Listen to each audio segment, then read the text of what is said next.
নমস্কার। তো চলুন সবাইকে আমার চ্যানেলে ওয়েলকাম।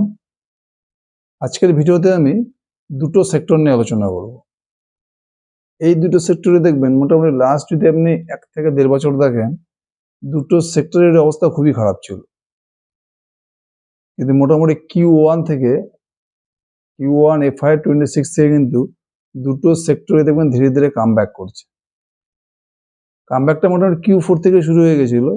কিন্তু Q1 থেকে মোটামুটি এদের কিন্তু প্রত্যেকে যদি আপনি কল শুনে থাকেন Q1 FY 26, Q2 FY 26 প্রত্যেকে কিন্তু একই কথা বলছিল। এদের বিজনেস কিন্তু পুরো টার্ন আরাউন্ড করেছে। Q3 তে যদি এসে দেখেন, এখন যদিও Q3 র কোনো রেজাল্ট আসেনি, যা বিজনেস আপডেট পাওয়া যাচ্ছে, এই সেক্টরে কিন্তু বেশিরভাগ কোম্পানি দুর্দান্ত কামব্যাক করেছে। প্রথমে আমি যে সেক্টরটা নিয়ে আলোচনা করব সেটা হচ্ছে অটোমোবাইল সেক্টর। মানে অটোমোবাইল সেক্টরটা কিন্তু 2026-এ মনে করি এটা একটা বলতে পারেন বুমিং সেক্টর হতে পারে। যাকে বলে বিশাল বড় একটা টার্ন অ্যারাউন্ড সেক্টর হতে পারে অটোমোবাইল সেক্টর। আপনি যদি পুরো অটোমোবাইল সেক্টর দেখেন লাস্ট এই 2 বছর 3 বছর দেখেন, কারোর মধ্যে কোনো গ্রোথই ছিল না। টাটা মোটরস থেকে শুরু করে মারুতি বলুন, একদম ফ্ল্যাট। কিন্তু আপনি যদি দেখেন মোটামুটি এবছরের Q2 থেকে কিন্তু অটোমোবাইল সেক্টরে একটা যদি কনকলগুলো আপনি পড়ে থাকেন, মহিন্দ্রার, আইশার মোটরের, টিভিএস বা মারুতি দিয়ে কনকল পড়ে থাকেন, প্রত্যেক কোম্পানি কি বলছে যে এতে কিন্তু ভলিউম গ্রোথ বাড়ছে। মানে অর্ডার মোটামুটি Q2 থেকেই এতে কিন্তু অর্ডার ভলিউম বেড়ে যাচ্ছে। যদি আপনি এবার Q3 দেখেন, Q3 তে কিন্তু প্রত্যেকের যে বিজনেস আপডেট এসছে, প্রত্যেকটা অটোমোবাইল কোম্পানি কিন্তু দুর্দান্ত এদের যে ভলিউম যে হারে সেল হচ্ছে আর কি লাস্ট 2-3 মাস থেকে, মোটামুটি সেপ্টেম্বর, অক্টোবর, নভেম্বর, ডিসেম্বর 4 মাস থেকে দেখেন এদের যে সেল হচ্ছে, দুর্দান্ত সেল হচ্ছে, টেরিফিক। অ্যাফোর্ডেবল বলুন, মিডিয়াম পোর্শন বলুন বা প্রিমিয়াম সেকশন, প্রত্যেক সেকশনে কিন্তু commercial vehicle, passenger vehicle, 2 wheelers, 3 wheelers, প্রত্যেকের মধ্যে কিন্তু দুর্দান্ত গ্রোথ পাওয়া যাচ্ছে। যেটা কিন্তু লাস্ট 2-3 বছরে কিন্তু এই সেক্টরটার মধ্যে একদম পুরো ড্রাই সেক্টর ছিল, কোনো গ্রোথ ছিল না। দেখবেন লাস্ট 2 বছর টাটা মোটরস সিঙ্গেল ডিজিট, মারুতির অবস্থা খুব খারাপ ছিল, অশোক লেল্যান্ডের অবস্থা খারাপ ছিল প্রত্যেকের। আপনি যদি দেখেন লাস্ট 3 থেকে 4 মাস থেকে মোটামুটি কিন্তু অটোমোবাইল সেক্টরে কিন্তু প্রত্যেকটা কোম্পানি কামব্যাক করছে। এর কারণটা কি? এর সবথেকে বড় যেটা বুস্টিং করেছে গভর্নমেন্ট আমাদের হচ্ছে জিএসটি। এই যে জিএসটি কাট হলো না, জিএসটি কাট হওয়াটা কিন্তু অটোমোবাইল সেক্টরের পক্ষে কিন্তু দুর্দান্ত কাজ করেছে, বোধহয় একটা টনিকের মতো কাজ করেছে। আপনি যদি দেখেন যত আমাদের অ্যাফোর্ডেবল যত ছোট কার রয়েছে আর কি, সস্তার কার বলতে পারেন যত আছে, এদের আগে জিএসটি কত ছিল? 28% ছিল। এবার গভর্নমেন্ট কত করে দিয়েছে? 18%, মানে 10% জিএসটি কমিয়ে দিয়েছে। 28% থেকে 18%। এতে কি হচ্ছে দেখুন, মারুতির মতো কোম্পানি যারা বেশি অ্যাফোর্ডেবল কার বানায় এদের কিন্তু সেল প্রচুর বেড়ে গেছে।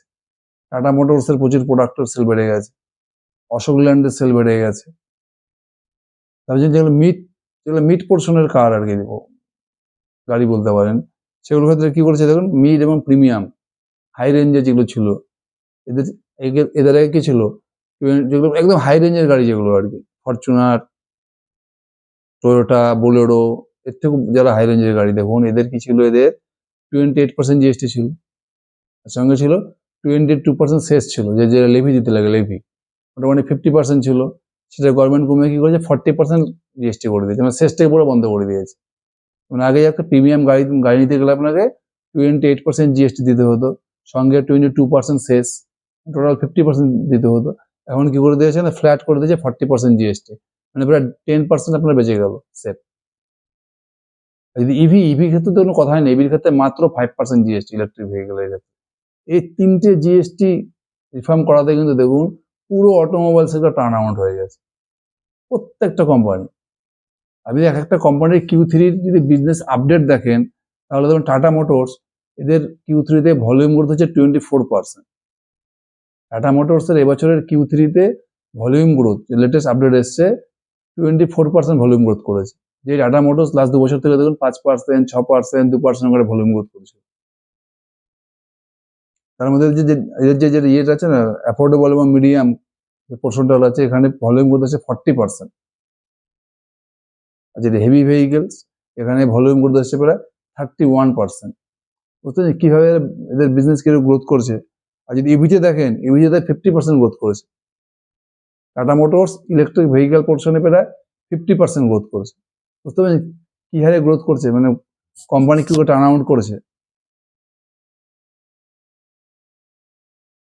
ইভিতে টাটা মোটরস 50% গ্রোথ করছে। দেখবেন অশোক লেল্যান্ডকে দেখেন, অশোক লেল্যান্ডের মতো কোম্পানিকে দেখেন, যারা 6%, 7%, 8% করে গ্রোথ করে। এবছর Q3 এদের আপডেট এসছে 26% ভলিউম গ্রোথ। আইসার মোটর কথা দেখুন 26% ভলিউম গ্রোথ। প্রত্যেকটা কোম্পানি, মারুতির তো দুর্দান্ত রেজাল্ট আসছে। মারুতির যে আপডেট এসছে এবছরে Q3-তে 37% ভলিউম গ্রোথ করেছে। মানে গত বছরে Q3-তে যা সেল করে, যত সংখ্যক গাড়ি বিক্রি করেছে তার থেকে 37% বেড়ে গেছে এবছরের Q3। মাহিন্দ্রাকে দেখুন 24% ভলিউম গ্রোথ। প্রত্যেকটা কোম্পানিকে দেখুন 20%-এর উপরে ভলিউম গ্রোথ। গত বছর যে গাড়ি বেঁচেছিল তার থেকে যদি নাম্বার ওয়াইজ দেখেন, প্রত্যেকের 20% করে গাড়ি বিক্রির সংখ্যা বেড়ে গেছে, মোর দ্যান 20%। টাটা মোটরস বলুন, অশোক লেল্যান্ড বলুন, আইসার মোটর বলুন, মহিন্দ্রা বলুন, মারুতি বলুন, প্রত্যেকে। জিএসটি কাট হওয়াতে এইসব কোম্পানির পুরো বিজনেসের স্ট্রাকচার চেঞ্জ হয়ে গেছে। আর ইলেকট্রিক সব থেকে বেশি ডিমান্ড হচ্ছে ইলেকট্রিক ভেহিকেল। এখন ইলেকট্রিক ভেহিকেল তখন জিএসটি সব থেকে কম, 5%। ইলেকট্রিক ভেহিকেলের ডিমান্ড সব থেকে বেশি। টাটা মোটরস এবার Q3-তে প্রায় ইলেকট্রিক ভেহিকেলের পোর্শনটা ওদের সেলস গ্রোথ করেছে 50% ভলিউম। বুঝতে পারছেন, 50% ভলিউম গ্রোথ করেছে। আপনি টু হুইলার্সে যান, টু হুইলার্সে গিয়ে দেখেন এখানে দুর্দান্ত গ্রোথ। যেমন টিভিএস কে দেখেন, টিভিএস তো মোটামুটি মানে এবার Q3-তে টিভিএস এর টোটাল ভলিউম গ্রোথ হচ্ছে 27%। 27% ভলিউম গ্রোথ করেছে। তেমন এদের মোটরসাইকেলের টিভিএস শুধুমাত্র মোটরসাইকেলের গ্রোথ দেখেন মোটামুটি 50% গ্রোথ করেছে। মোটরসাইকেলের গ্রোথ কত করেছে? 50%। তার মধ্যে ইভি স্কুটার রয়েছে, তার গ্রোথ প্রায় 77%। Q3-তে টিভিএস এর ইভি পোর্শনে যে রয়েছে ইলেকট্রিক ভেহিকেলের পোর্শনে গ্রোথ আসছে কত? 77%। আর যেগুলো থ্রি হুইলার্স রয়েছে এদের, তার গ্রোথ প্রায় 110%। বুঝতে পারছেন টিভিএস কিভাবে গ্রোথ করেছে। মানে টোটাল এদের ভলিউম করেছে 27%। তার মধ্যে যদি আপনি স্পেশালিস্ট মোটরসাইকেল দেখুন, ওদের গ্রোথ আসছে 50%। আর ইভি পোর্শনে যে রয়েছে ইলেকট্রিক ভেহিকেলের গ্রোথ 77%। আর যেগুলো থ্রি হুইলার্স রয়েছে সেখানে গ্রোথ করে 110%। আরেকটি কোম্পানি হচ্ছে ইভিতে, সেটা হচ্ছে ইথার এনার্জি। ইথার এনার্জিকে দেখুন, এদূরে চলে এসছে ভলিউম গ্রোথ করে 54%। তার মানে কি বুঝতে পারছেন, প্রত্যেকটা কোম্পানি দুর্দান্ত গ্রোথ করেছে। প্রত্যেকটা কোম্পানি, কমার্শিয়াল ভেহিকেল বলুন, প্যাসেঞ্জার ভেহিকেল বলুন, অ্যাফোর্ডেবল গাড়ি বলুন, প্রত্যেকটা সেক্টরে কিন্তু যদি দেখেন দুর্দান্ত ভলিউম গ্রোথ হচ্ছে। তার মানে সব থেকে বেশি ভলিউম গ্রোথ কোথায় হচ্ছে? ইভিতে। তার কারণটা কি? তার কারণ গভর্নমেন্ট কিন্তু ইভির দিকে বেশি ফোকাস দিচ্ছে। মানে এখন মোটামুটি যত গাড়ি বিক্রি হচ্ছে তার মানে 8-7% হচ্ছে ইভি। গভর্নমেন্ট কি বলছে, নেক্সট 5-7 ইয়ার্সের মধ্যে এটা 40% হয়ে যাবে। নেক্সট 5-7 ইয়ার্সে ইভির যে ভলিউম, ইভির পোর্শনটা হচ্ছে 40%। এখন তো মাত্র 7-8% রয়েছে টোটাল গাড়ির, মাত্র 7-8% রয়েছে হচ্ছে আমার ইলেকট্রিক ভেহিকেল। গভর্নমেন্ট কি বলেছে, নেক্সট 5-7 ইয়ার্সের মধ্যে এটা হচ্ছে 40%। মানে নেক্সট 5-7 বছরে ইলেকট্রিক ভেহিকেলের ভলিউমটা প্রায় 5x হয়ে যাবে। আমরা 8% হচ্ছে, এটা 40% হয়ে যাবে। তার মানে বুঝতে পারছি ইলেকট্রিক ভেহিকেল যারা করছে, ইলেকট্রিক ভেহিকেল যারা স্পেশালিস্ট যারা, তাদের কিন্তু মানে নেক্সট 5-7 ইয়ার্স কিন্তু বিশাল গ্রোথ আসতে হবে। যেরকম আপনার টিভিএস বলুন বা ইথার এনার্জির মতো কোম্পানি যারা আছে, টিভিএস, ইথার এনার্জি, এইসব কোম্পানির ক্ষেত্রে কিন্তু বিশাল গ্রোথ আসতে পারে নেক্সট 5-7 ইয়ার্স। কারণ গভর্নমেন্টের কিন্তু পুরো ফোকাস হচ্ছে ইভির উপর, ইলেকট্রিক ভেহিকেলের উপর। তাহলে বুঝতে পারছেন অটোমোবাইল সেক্টরটা কিভাবে টার্ন আউট করছে, যেখানে প্রত্যেকটা কোম্পানি যদি বিজনেস আপডেট দেখেন Q3-তে প্রত্যেকে কিন্তু হাই গ্রোথ করেছে। মারুতির মতো কোম্পানি, যে কোম্পানি 5%, 6% গ্রোথ করে, সেখানে মারুতিকে দেখুন Q3-তে ভলিউম গ্রোথ 37%। প্রত্যেকটা কোম্পানি মানে দুর্দান্ত। টাটা মোটরকে দেখুন, যে 5%, 7% গ্রোথ করে, সেই টাটা মোটরস দেখুন 24% এসেছে ভলিউম গ্রোথ। যদিও আমার যদি বলেন অটোমোবাইল সেক্টরের মধ্যে যদি আপনি সিভি বা প্যাসেঞ্জার সিভির মধ্যে বলেন, কারণ সব থেকে ফেভারিট হচ্ছে মহিন্দ্রা অ্যান্ড মহিন্দ্রা। আর যদি আপনি ইলেকট্রিক ভেহিকেলে বলেন, বেশ হচ্ছে আপনার লাগে টিভিএস। আপনি একেও দেখতে পারেন, ইথান এনার্জিকেও দেখতে পারেন, দুর্দান্ত গ্রোথ করছে কোম্পানি। এখন কিন্তু আমাদের অটোমোবাইল সেক্টরটা খুব ভালো করে দেখতে হবে, মানে প্রত্যেকটা কোম্পানি ভালো করছে। তার কারণটা হচ্ছে, এক তো গভর্নমেন্ট পুরো ফোকাস দিয়েছে ইলেকট্রিক ভেহিকেলের উপরে, যেটা নেক্সট 5 থেকে 7 ইয়ার্স মধ্যে 5x গ্রোথ করবে। আর প্লাস জিএসটি কাট কিন্তু অটোমোবাইল সেক্টরকে একটা দুর্দান্ত বলতে পারেন, মানে পুশ করে দিয়েছে একদম এই জিএসটি কাট। তাহলে বুঝছেন, যে অটোমোবাইল সেক্টর 2-3 বছর কোনো গ্রোথ ছিল না, আপনি দেখবেন নেক্সট 1 to 2 ইয়ার্স কিন্তু অটোমোবাইল সেক্টরের স্টক থেকেও কিন্তু দুর্দান্ত রিটার্ন পাওয়া যেতে পারে। সুতরাং এখন আমাদের কাজ কি, অটোমোবাইল সেক্টরের স্টকগুলো খুব ভালো করে ট্র্যাক করুন। এরপরে যে সেক্টরটা নিয়ে বলবো সেটা হচ্ছে মাইক্রো ফিন্যান্স সেক্টর। আপনি যদি মাইক্রো ফিন্যান্স সেক্টর দেখেন, মোটামুটি 2024 থেকে 2025 এই 1 থেকে 1.5 বছর কিন্তু খুব বাজে অবস্থায় গেছে।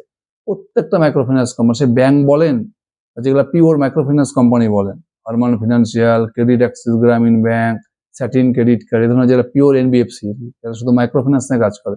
আর প্লাস যদি ব্যাংককে যদি দেখেন, যে যাদের মধ্যে মাইক্রো ফিন্যান্সের ডিভিশন রয়েছে, যেমন উজ্জীবন স্মল ফিন্যান্স ব্যাংক, সূর্যোদয় small finance, Equitas small finance, প্রত্যেকে স্ট্রাগল করেছে 2024 থেকে 2025। তার কোনো কিছু জায়গায় খুব প্রচুর হিট ওয়েভ চলে এসেছিল, যার ফলে কৃষকদের ফসলে সমস্যা হয়েছিল। কোনো কোনো জায়গায় খুব ভারী বৃষ্টি হয়েছিল, তাতেও প্রবলেম হয়েছিল। তারপরে কর্ণাটকে গভর্নমেন্ট একটা অর্ডিন্যান্স জারি করেছিল। এই সমস্ত প্রবলেমের ফলে কি হয়েছিল, সমস্ত micro finance bank plus micro finance কোম্পানিগুলো, এনবিএফসি গুলো কিন্তু প্রত্যেকে স্ট্রাগল করেছে। প্রত্যেকের লোন বুক গ্রোথ পুরো বন্ধ হয়ে গিয়েছিল, অ্যাসেট কোয়ালিটি খারাপ হয়ে গিয়েছিল, প্রত্যেকের অবস্থা খারাপ হয়ে গেছে। কিন্তু আপনি যদি দেখেন Q4 FY25 এর পর থেকে যদি আপনি Q1 এর কলকন শুনেন, এবং প্রত্যেকটা স্মল ফিন্যান্স ব্যাংক বা মাইক্রো ফিন্যান্স কোম্পানি কিন্তু কনকলে কি বলেছিল, যে এদের যে খারাপ সময়টা সেটা কিন্তু মোটামুটি চলে গেছে, এখন ওরা ধীরে ধীরে স্টেবল হচ্ছে। Q1 এর কনকলে কি বললো, এদের অ্যাসেট কোয়ালিটি এখন স্টেবল হয়ে গেছে, মানে আগের থেকে বেটার হচ্ছে অ্যাসেট কোয়ালিটি। Q2 তে সে কি বলছিল, যে আমরা Q3 থেকে আমাদের লোন বুক গ্রোথ খুব ভালো হবে। এটা কিন্তু Q1 Q2 থেকে ম্যানেজমেন্ট বলে যাচ্ছে যে Q1 এদের মানে খারাপ হতে হতে Q1 এরা মোটামুটি কি একদম বটম হয়ে গেছিল। Q2 তে এসে কোম্পানির অ্যাসেট কোয়ালিটি বেটার হয়ে গেছে, এদের এনপিও গুলো এরা ধীরে ধীরে কালেক্ট করছিল। আর Q2 তে এসে কোম্পানি কি বলে, Q3 থেকে কিন্তু আমাদের লোন বুক গ্রোথও দেখা যাবে। এবার Q3 তে এসে দেখুন প্রত্যেকটা মাইক্রো ফিন্যান্স কোম্পানি, এখন যদিও এখনো এনবিএফসি গুলোর আপডেট আসেনি, কিন্তু একটা হিন্টস পাওয়া যাচ্ছে, যত ব্যাংক যত মাইক্রো ফিন্যান্স ব্যাংক রয়েছে, প্রত্যেকটা স্মল ফিন্যান্স ব্যাংক কিন্তু দুর্দান্ত আপডেট দিচ্ছে। আপনি উজ্জীবন স্মল ফিন্যান্সকে দেখেন, এদের লোন বুক গ্রোথ হয়েছে Q3 তে 22%। এখানে মানে পুরো FY25 যদি দেখেন, Q1 Q2 Q3 এদের লোন বুক গ্রোথ মাইনাসে চলে এসছে, গ্রস এনপিএ প্রায় 9% 8% হয়ে গিয়েছিল। পুরো লোন বুক গ্রোথ ঠাপ হয়ে গেছিল, মানে প্রফিট অর্ধেকেরও কম হয়ে গেছিল। সেখানে এখন Q3 তে এসে দেখুন উজ্জীবন স্মল ফিন্যান্স ব্যাংকের লোন বুক গ্রোথ হচ্ছে কত, 22%। সব থেকে এর থেকেও ভালো যেটা খবর, ডিসবার্সমেন্ট গ্রোথ, মানে নিউ লোন বুক গ্রোথ 55%। একটা এনবিএফসি কখন গ্রোথ বোঝা যাবে, একটা ব্যাংকের বা এনবিএফসি যখন তার নতুন লোন বুক গ্রোথ বাড়বে। এখানে দেখুন উজ্জীবনের Q3 তে নিউ লোন বুক গ্রোথ, মানে ডিসবার্সমেন্ট গ্রোথ প্রায় 55%। তার মধ্যে যখন এমএফআইটা দেখেন, যে মাইক্রো ফিন্যান্সের যদি গ্রোথটা দেখেন, মোটামুটি 70% গ্রোথ, মাইক্রো ফিন্যান্সের ডিসবার্সমেন্ট গ্রোথ 70%। ডিপোজিট গ্রোথ দেখুন দুর্দান্ত 22%। বুঝতে পারছেন কোম্পানি কিভাবে টার্ন আউট করছে। এখানে উজ্জীবন স্মল ফিন্যান্স যদি আপনি Q4 FY25, Q3 FY25, Q1ও দেখেন FY26, কোনো গ্রোথই ছিল না, লোন বুক গ্রোথ ছিল না, গ্রস এনপিএ বেড়ে যাচ্ছিল, ডিপোজিট গ্রোথের সমস্যা হচ্ছিল। সেখানে Q3 তে সে দেখেন টোটাল লোন বুক গ্রোথ করছে 22%। আমাদের ডিসবার্সমেন্ট গ্রোথ, মানে নিউ লোন বুক গ্রোথ হচ্ছে কত, 55%। তার মধ্যে যদি আপনি এমএফআই দেখেন, মাইক্রো ফিন্যান্সের গ্রোথ হচ্ছে কত, 70%। তাহলে বুঝতে পারছেন ধীরে ধীরে কিন্তু মাইক্রো ফিন্যান্স কোম্পানিগুলো কিন্তু দুর্দান্ত কামব্যাক করছে। তার কারণ এই বছরে বৃষ্টিটা ভালো হয়েছে, কৃষকদের ফসল ভালো হয়েছে, আর মাইক্রো ফিন্যান্সের মেন কাস্টমার কৃষকরা, মানে এদের পুরো বিজনেসটা কিন্তু এই বছরে ধীরে ধীরে টার্ন আউট করছে। যে কোনো আপনি দেখেন Q3 তে মাইক্রো ফিন্যান্স কোম্পানি ব্যাংকের আপডেট দেখুন, ইকুইটা স্মল ফিন্যান্সকে দেখুন 15% loan book growth, AU small ফিন্যান্সকে দেখুন 24% loan book growth, deposit growth কত, 23%, AU small finance bank. Loan book growth 24%, deposit growth 23%। আমি বন্ধন ব্যাংকে দেখেন সব থেকে খারাপ ব্যাংক, যদি স্মল ফিনান্স ব্যাংকের সব থেকে বাজে ব্যাংক হচ্ছে বন্ধন ব্যাংক, যাদের মধ্যে কোনো গ্রোথ কিছু নেই, অ্যাসেট কোয়ালিটির অবস্থা খারাপ, ডিপোজিট গ্রোথের অবস্থা বাজে, সেই বন্ধন ব্যাংকে দেখুন Q3 দিয়ে এসে লোন বুক গ্রোথ করছে 10%, প্লাস ডিপোজিট গ্রোথ করছে 11%। আপনি যদি সূর্যোদয় স্মল ফিনান্সকে দেখুন, এই স্মল ফিনান্স ব্যাংকের মধ্যে সব থেকে বেস্ট আপডেট দিয়েছে সূর্যোদয় স্মল ফিনান্স ব্যাংক, সূর্যোদয় স্মল ফিনান্স ব্যাংক। এদের লোন বুক গ্রোথ হচ্ছে 23%, ডিসবার্সমেন্ট গ্রোথ করছে 84%, মানে সূর্যোদয় স্মল ফিনান্স ব্যাংকের নিউ লোন বুক গ্রোথ হচ্ছে 84%। বুঝতে পারছেন কি পরিমাণ গ্রোথ করছে কোম্পানি। ডিপোজিট গ্রোথ কত? 33%। আর যেমন কাঁসা গ্রোথ দেখেন, কারেন্ট অ্যাকাউন্ট, সেভিংস অ্যাকাউন্ট 44%। তার মানে কি বোঝা যাচ্ছে, মাইক্রো ফিন্যান্স সেক্টরটা কিন্তু এই মুহূর্তে পুরো টার্ন আউট অলরেডি হয়ে গেছে। যে দেখুন লাস্ট 2-3 মাসে কিন্তু মোটামুটি সমস্ত স্মল ফিনান্স ব্যাংকের শেয়ার দেখুন, মাইক্রো ফিন্যান্স NBFC আছে, এই শেয়ারগুলোকে দেখুন মার্কেট কিন্তু ধীরে ধীরে রিওয়ার্ড করা শুরু করে দিয়েছে অলরেডি। বুঝতে পারছেন, একটা সেক্টর যখন সমস্ত কোম্পানি ভালো রেজাল্ট করতে থাকে, তার মানে কি, তাহলে পুরো সেক্টরটা কিন্তু টার্ন আউট হয়ে গেছে। যেমন উজ্জীবন স্মল ফিনান্স ব্যাংক দেখুন, ইকুইটাস দেখুন, বন্ধন ব্যাংক দেখুন, সূর্যোদয় স্মল ফিনান্স ব্যাংক দেখুন, AU স্মল ফিনান্স ব্যাংক দেখুন, প্রত্যেকে দুর্দান্ত আপডেট দিয়েছে। তার মানে কি পুরো সেক্টরটা টার্ন আউট হচ্ছে। সেম দেখুন অটোমোবাইল সেক্টরে দেখুন, Tata Motors, Mahindra and Mahindra, Maruti, Eicher Motor, TVS, Ather Energy, same micro finance, মানে দুটো সেক্টরকে কিন্তু খুব ভালো করে ট্র্যাক করুন। এই দুটো সেক্টরের মধ্যে দুর্দান্ত রিটার্ন আসতে পারে। যদিও এখনো মাইক্রো ফিন্যান্সের যারা অ্যাকচুয়াল রিয়াল, যাদের 100% যারা মাইক্রো ফিন্যান্স মানে NBFC যারা রয়েছে, সমস্যাটা কি, এই যে মাইক্রো ফিন্যান্স যাদের ব্যাংকগুলো রয়েছে, উজ্জীবনে মনে হয় 60%-এর মতো রয়েছে মাইক্রো ফিন্যান্স পোর্শনটা। এরা কি বলছে, এরা এই লাস্ট 1.5-2 বছরের যে অবস্থা হয়ে গেছিল বিজনেসে, অ্যাসেট কোয়ালিটির অবস্থা, এরা এখন কি চাচ্ছে করতে, ধীরে ধীরে মাইক্রো ফিন্যান্স পোর্শনটাকে কমাতে যাচ্ছে। যেটা আগে 70%, 75% ছিল, এরা বলছে নেক্সট 2-3 বছরের মধ্যে এটা কমে মোটামুটি 40%-এর মতো হয়ে যাবে। বাকি পোর্শনটা কি হয়ে যাবে, যেরকম নর্মাল ব্যাংক লোন দেয়, retail loan, gold loan, car loan, housing loan, personal loan, তার মানে এদের মাইক্রো ফিন্যান্স পোর্শনটা কমে গিয়ে এইসব লোন চলে যাবে। এতে কি হবে, এদের অ্যাসেট কোয়ালিটি ঠিক থাকবে, কিন্তু সমস্যা হবে একটা জায়গায়, কারণ মাইক্রো ফিন্যান্স লোনে এদের যে অপারেটিং লেভারেজ পায়, এরা একটা মাইক্রো ফিন্যান্স লোনে মোটামুটি এরা ইন্টারেস্ট চার্জ কত করে, 22%, 23%, 25%। এরা যদি মাইক্রো ফিন্যান্স পোর্শনটাকে কমিয়ে এরা যদি housing loan, car loan, personal loan দেখানো, মার্জিন কম, মানে ইন্টারেস্টটা এরা কম চার্জ করতে পারবে। এখানে ইন্টারেস্ট কত, 12%, 13%, 14% ইন্টারেস্ট, আর মাইক্রো ফিন্যান্সে 20%, 25% ইন্টারেস্ট। তাহলে কি হবে, এদের কিন্তু প্রফিটও, যদিও অ্যাসেট কোয়ালিটিটা ঠিক থাকবে, অ্যাসেট কোয়ালিটিটা সেফ থাকবে, এদের প্যাটও কিন্তু কমে যাবে, প্যাট মার্জিনের মধ্যে এফেক্ট পড়বে। সমস্ত স্মল ফিন্যান্স তাই করছে এখন। AU স্মল ফিন্যান্স ব্যাংক, সূর্যোদয় small finance bank, Ujjivan small finance, প্রত্যেকে কি করছে, এদের তো এতদিন 70%, 80% ছিল পুরো মাইক্রো ফিন্যান্স পোর্শনটা, প্রত্যেকেরা কমাচ্ছে, কমে সেফ জোনের দিকে যাচ্ছে। সেফ জোন বলতে gold loan, housing loan, MSME loan, এসব লোন বাড়াচ্ছে। তাহলে কি হবে, এরা যে শিক্ষাটা পেয়েছে, যে এদের যে অ্যাসেট কোয়ালিটি খারাপ হয়ে গেছিল, সেখান থেকে ভয় পেয়ে গেছে এখন। এই যে সমস্ত মাইক্রো ফিন্যান্স ব্যাংকগুলো কি করছে, মাইক্রো ফিন্যান্স পোর্শনটাকে কমিয়ে ধীরে ধীরে সিকিউরড লোন দিকে যাচ্ছে। কিন্তু এদের সমস্যা একটাই হবে, কি সমস্যা হবে, এদের কিন্তু প্যাট মার্জিন এফেক্ট পড়ে যাবে। কারণ এইসব লোনে কি হবে, যখন আপনি হাউজিং লোন দেবেন, গোল্ড লোন দেবেন, এখন ইন্টারেস্ট কম হবে, ইলটা কম হয়, এখানে কিন্তু প্যাট মার্জিন এফেক্ট পড়বে। এই জন্য আমার মাইক্রো ফিন্যান্স পোর্শনে আমাকে যদি বেট খেলতেই লাগে, আমি কোনো ব্যাংকে খেলবো না, আমি খেলবো পিওর NBFC, যেটা আরমান ফিনান্সিয়াল বা মুথুট মাইক্রো ফিন্যান্স বা আপনার ক্রেডিট অ্যাক্সেস গ্রামীণ বা স্যাটিন ক্রেডিট কেয়ার, এটা পিওর মাইক্রো ফিন্যান্স NBFC। যেমন সাইকেলটা এখন আপ হচ্ছে, এর মধ্যে মাইক্রো ফিন্যান্স ব্যাংকের থেকে আমার হিসাবে কিন্তু মাইক্রো ফিন্যান্স NBFC গুলো এখান থেকে বেশি রিটার্ন পাওয়া যাবে, কারণ ওদের ইলটা বেশি পাবে, এটা পিওর মাইক্রো ফিন্যান্স প্লেয়ার। বুঝতে পারছেন, আপনি ব্যাংক নিয়েও খেলতে পারেন, আমাকে যদি বলেন, আমার পছন্দ হচ্ছে পিওর মাইক্রো ফিন্যান্স NBFC। আর অটোমোবাইল সেক্টর যদি আমার পছন্দের কোম্পানি বলেন, তাহলে আইসার মোটর, মহিন্দ্রা বা TVS, ইথার এনার্জি, এই চারটে হচ্ছে আমার অটোমোবাইল সেক্টরের প্রিয় কোম্পানি। আর যদি আমি আপনাকে মাইক্রো ফিন্যান্সের বলেন, হচ্ছে NBFC গুলো, আরমান ফিনান্সিয়াল হতে পারে, মুথুট মাইক্রো ফিন্যান্স হতে পারে। যদি আমি কোনো স্টক রিকমেন্ড করছি না, জাস্ট এটা পিওর এডুকেশনাল পারপাস, আপনি নিজে ট্র্যাক করুন, ট্র্যাক করে বুঝুন। তবে এই দুটো সেক্টর কিন্তু আমার মনে হচ্ছে নেক্সট 1 থেকে 1.5 বছর কিন্তু এই দুটো সেক্টর পুরো টার্ন আউট হয়ে গেছে, মানে এই দুটো সেক্টর থেকে কিন্তু ভালো রিটার্ন পাওয়ার পুরো চান্স। এই দুটো সেক্টরে খুব ভালো ট্র্যাক করুন, এই দুটো সেক্টরে কিন্তু এখন হিউজ স্কোপ আছে। নেক্সট 1 থেকে 1.5 বছর 2 বছরে কিন্তু এই দুটো সেক্টর দুর্দান্ত রিটার্ন দিতে পারে। Thank you.